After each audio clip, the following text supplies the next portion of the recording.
My dad brought a realtor to evict me into the garage. Then a text said, check the basement, and I found a file. Hi, I'm Miles. I'm 38, an engineer, and for a long time I thought being the responsible one meant staying quiet while your family took everything from you and called it love. Last summer, I found out what it really meant when my dad showed up in my backyard with a realtor and a clipboard and said, "We're listing it next week. You'll stay in the garage apartment." And then my brother-in-law Kyle, human cargo shorts, added, "Finally, a real house for real family." I smiled. I always smile when I want to scream. But later that night, after I tucked my daughter Lily into bed, something strange happened. I got a text from an unknown number, just 4 words. "Don't leave, check the basement." Then another, "Grandma," which was impossible.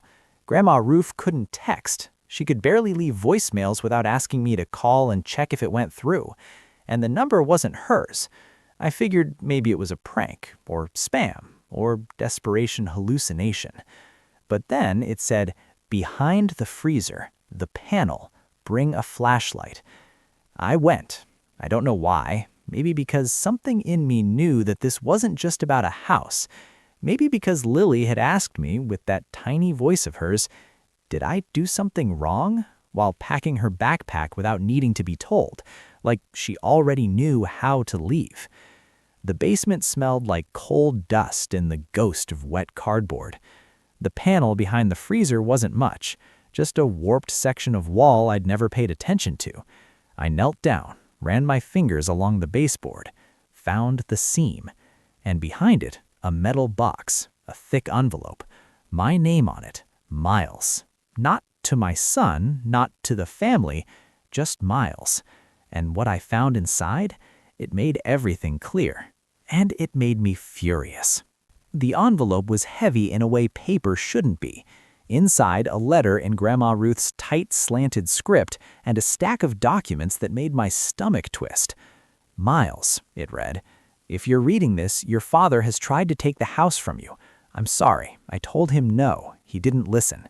This home is not a prize for whoever yells the loudest. It's yours. You kept it alive. You kept me alive. You kept that little girl alive when no one else bothered to learn her heart.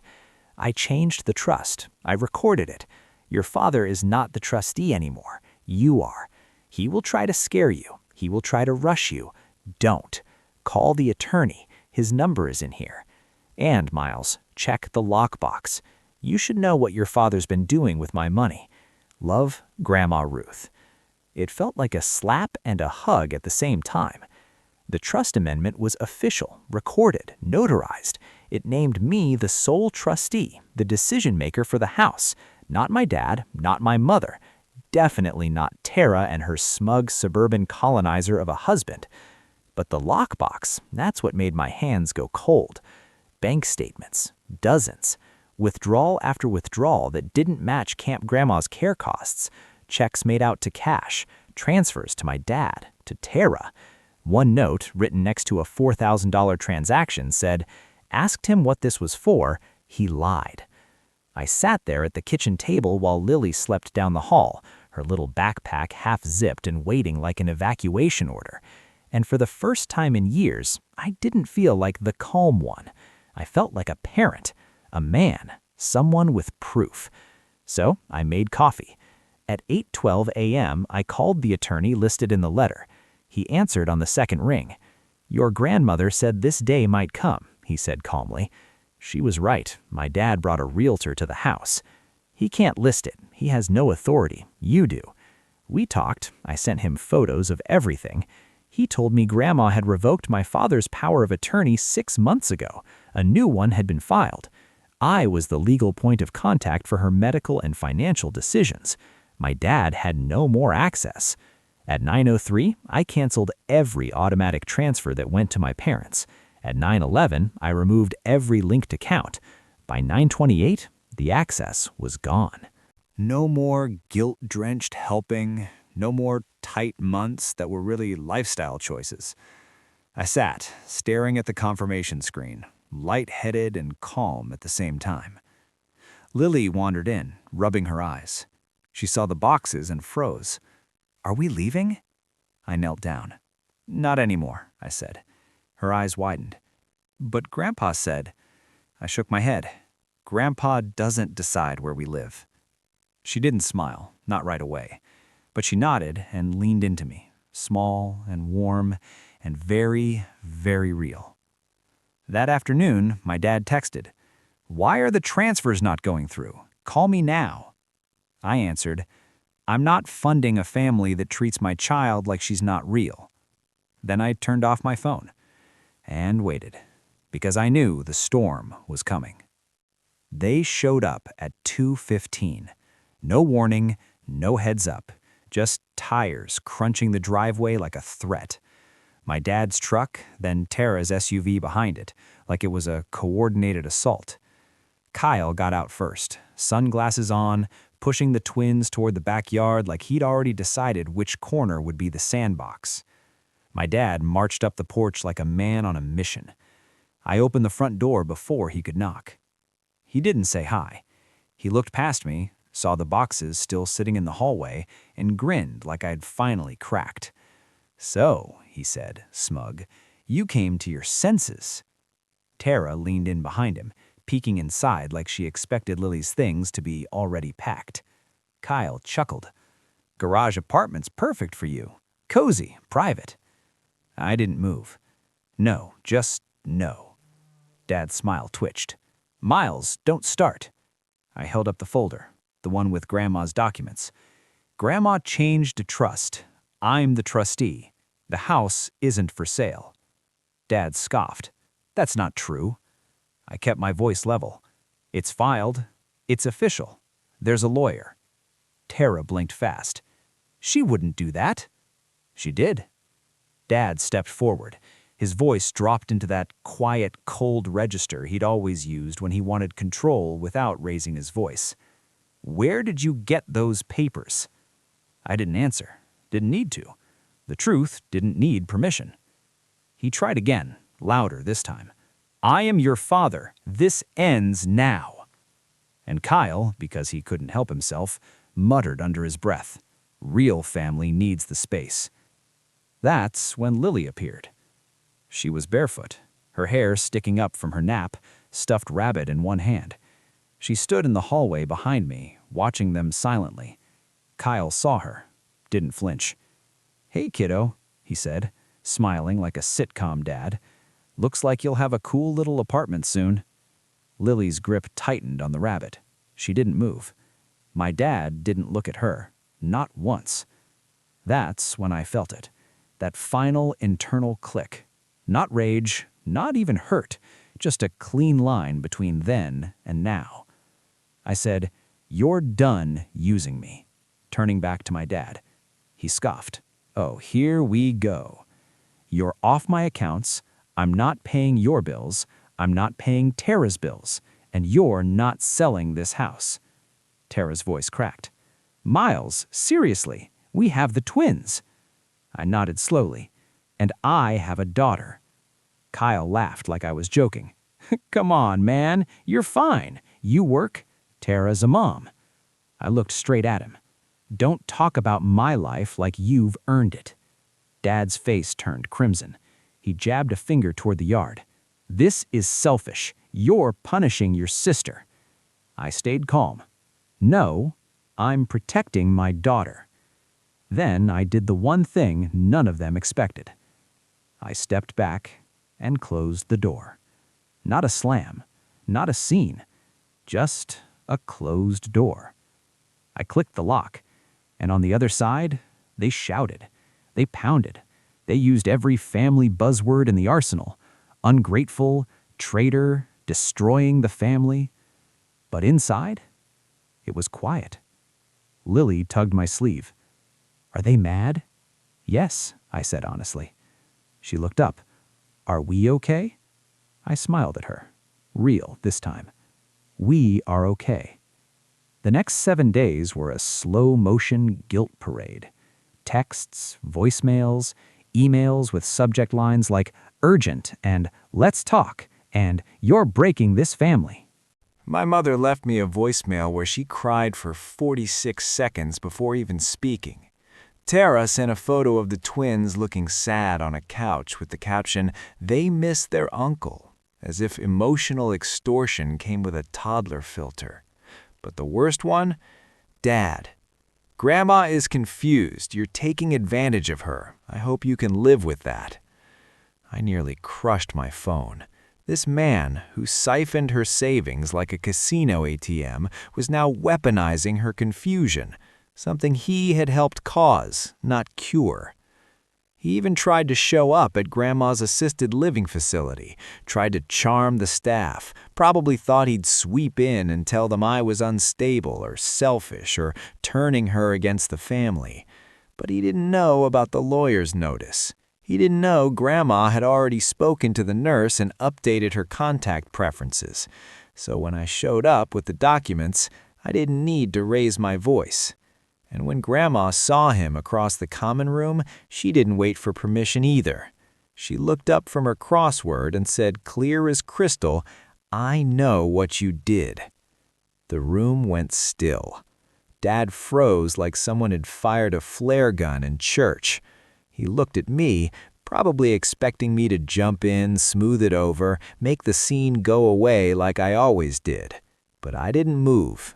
I just watched. "You used my money like it was yours," Grandma said. "You won't touch another dime." Tara showed up later that day with red eyes and a box of pastries, like sugar could undo theft. She tried to hug Grandma. She tried tears. Grandma didn't yell. She just looked tired. She said softly, "You wanted the house. You didn't want the people in it." Tara didn't know what to say. Her mouth opened, then closed again. She left 10 minutes later without her pastries. Kyle never came. Of course he didn't. He only showed up when there was square footage involved. Back home, I expected Lily to keep flinching. I expected her to keep checking my phone like it was a bomb. But something shifted. Not dramatically, quietly. She started using the backyard again, just for 5 minutes at a time, drawing in chalk, rehanging her swings rope a little higher. One afternoon, she asked if she could repaint the old birdhouse and the maple tree, the one I'd forgotten was even there. We sat at the patio table with brushes and little cans of leftover paint, purple roof, yellow sides, a crooked red heart on the front because her hand slipped. Grandma came by, slow with her walker, wrapped in a blanket. She watched Lily paint. "Do you like it?" Lily asked, a little unsure. Grandma smiled. "It looks like home." And Lily, she smiled back. Not tiny, not careful. Real. That spring, I did something small that felt bigger than any confrontation. I planted a tree. Just a young maple, nothing fancy. I let Lily help me dig the hole. She wore her rain boots, even though the ground was dry. Grandma supervised from a folding chair like she was directing a construction crew. When we finished, Lily patted the dirt gently and said, "This one stays." I looked at her and said, "Yes, it stays." We didn't talk about the metaphor. We didn't need to. The roots were the point. That night we had dinner on the porch, me, Lily, Grandma. No drama, no yelling, just grilled cheese, the sound of forks tapping plates, and Lily telling us about a science project she wanted to build, a rainfall sensor for the garden. She'd seen a diagram in one of her library books and wanted to make her own. As she talked, animated and full of quiet confidence, I realized something. My dad had wanted me in the garage apartment because he thought that was my place. Small, out of sight, useful when needed. But Lily and I didn't belong in the margins of someone else's story. We belonged in the center of our own. The house, Grandma's house, didn't feel haunted anymore. It felt anchored, like it had chosen us back. A few weeks later, the final fallout came the way most things in my family did. Passive-aggressive silence. No more calls, no more voicemails. No more guilt texts with crying emojis or dramatic subject lines. Just nothing. And honestly, it was a relief. No more pretending, no more forced birthdays or gaslight-heavy brunches where my daughter was treated like a guest and I was treated like a walking ATM. Just space. Clean, silent, undeniable space. Christmas came. There was no invite from my parents, no fake apology from Tara, just silence. So we made our own plans. We got a tree, real, slightly crooked. Lily picked it out and insisted on carrying the bottom half even though it made her walk like a penguin. We decorated it with a mix of old ornaments and new ones we made ourselves. Glitter glue, pipe cleaners, chaos. On Christmas morning, I gave her one present, a pack of fancy markers and a brand new sketchbook. She gasped like I'd handed her treasure. Then she did what hit me harder than anything else all year. She sat at the kitchen table and drew a picture of our house, our yard, the new little maple tree, 3 stick figures holding hands. She labeled them me, Dad, Grandma Ruth. She didn't label anyone else, not out of spite, just out of truth. And when she finished, she taped it to the fridge herself. No asking, no shrinking, no checking to see if it was okay. She knew it was her home. And that was the closure I didn't even know I needed.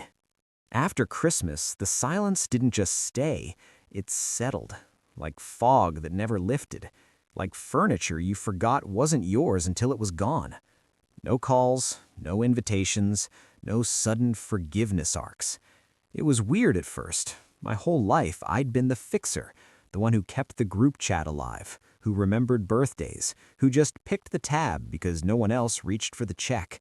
My phone used to hum with a certain rhythm, reminders of obligation, dressed as love. Now, nothing. And in that nothing, I finally had room to hear myself think. It wasn't peace right away, more like detox. I caught myself checking my email, expecting a guilt bomb. I braced every time my phone buzzed, waiting for someone to say, "You've made your point, now fix it." But the point wasn't to win, it was to stop losing. One afternoon, Lily came home from school with a new drawing. This one was just for me. A picture of a robot, tall and boxy, standing protectively in front of a little girl with curly hair. She wrote underneath in shaky pencil, "This is my dad. He stops bad things." I stared at it longer than I should have. My throat got tight in that stupid way it does when you're not supposed to cry, but your body has other plans. I taped it beside the Christmas drawing on the fridge. I didn't care if it made the kitchen look cluttered. This was our gallery. Around March, I got a certified letter from my father. No return address, just his neat, aggressive handwriting on the envelope. It was short, 3 sentences. "Miles, we need to talk about what you've done. You've divided this family and embarrassed me publicly. If you don't correct this soon, there will be consequences. Dad." I read it once, then again, then laughed out loud. Not because it was funny, but because he still thought this was a negotiation. That night, I wrote my own letter. I didn't need to. It said, "Dad, consequences are what happen when people run out of borrowed power. I didn't divide the family. I just stopped covering the cracks you built your kingdom on. Lily's not a symbol. She's not a lesson. She's a human being. And I'm done asking you to see that." I folded it, slid it into a drawer, and went to bed. 3 weeks later, the letter must have done what it was meant to do, poke the bear, because Kyle tried to run into me at Lily's school pickup. He strolled over like it was fate, wearing sunglasses and that cologne that smelled like tax fraud. "Hey man, didn't expect to see you here." "Picking up my daughter," I said plainly. "You?" He looked around like he'd lost his car. "Tara's inside. The boys had a thing." I nodded. Didn't invite more, but he wasn't done. "Listen," he said, "I know things got heated, but come on, bro. You know Tara didn't mean to hurt anyone. I didn't answer. She's been stressed. We all have. It's not easy having twins and all that pressure. Pressure from what? I interrupted. He blinked. I continued.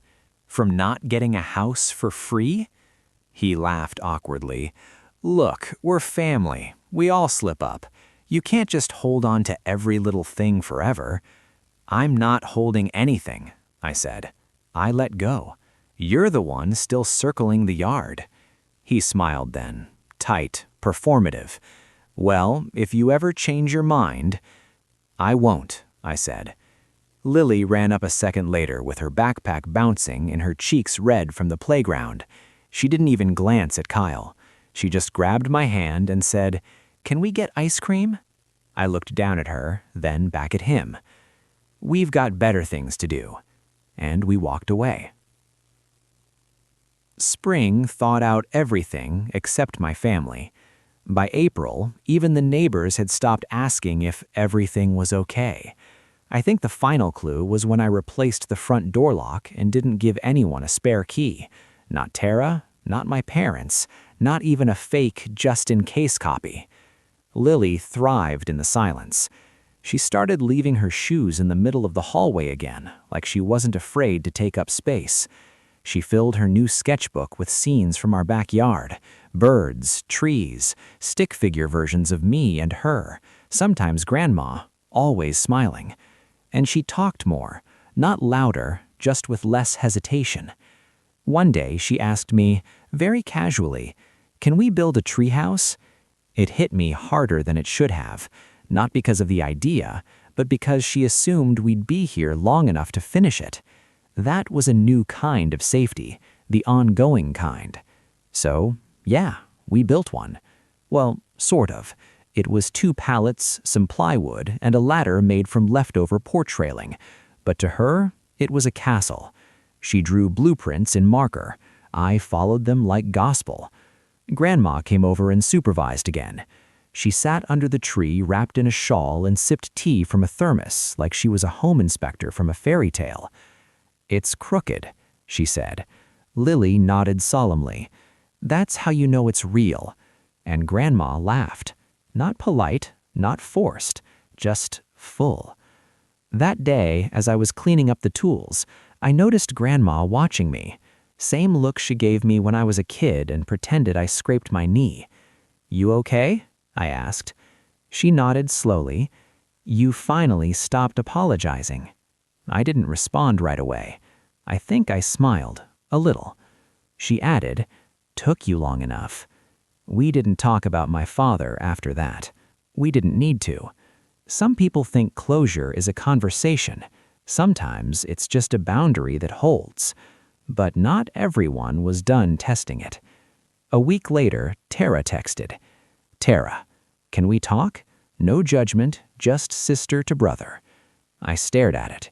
It was tempting in the way familiar pain always is. I didn't respond right away. I waited until I could tell the difference between guilt and reflex.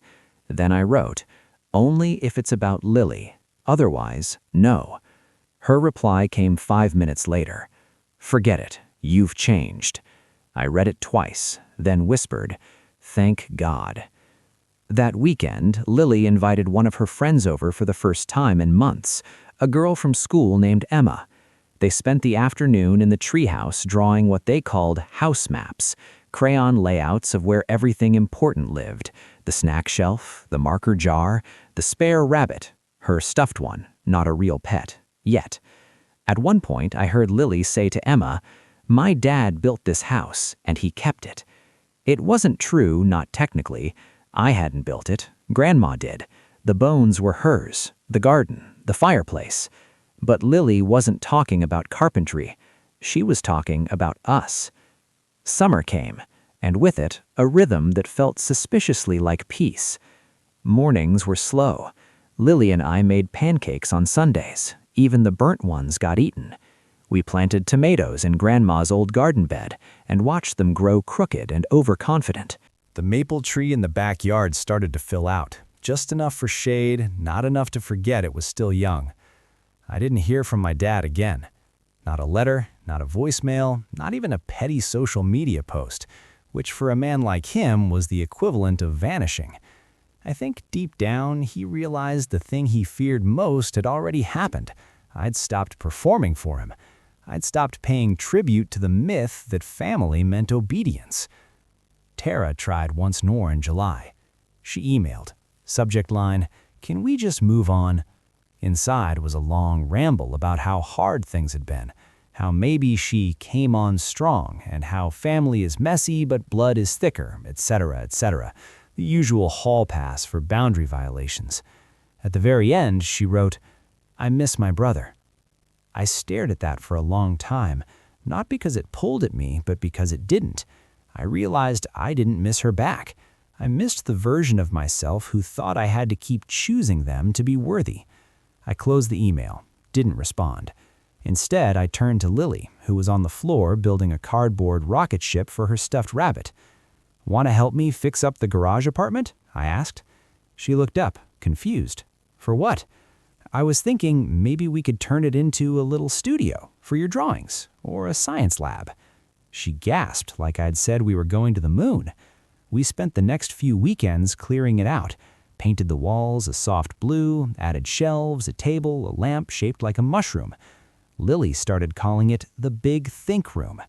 One afternoon, while she was organizing her markers by vibe, she asked, "Do you think Grandpa ever cared about us?" I didn't answer right away. Then I said, "I think he cared about having control, and when he lost it, he didn't know how to love anyone without it." She nodded. "That's sad." "It is, but it's not our sadness."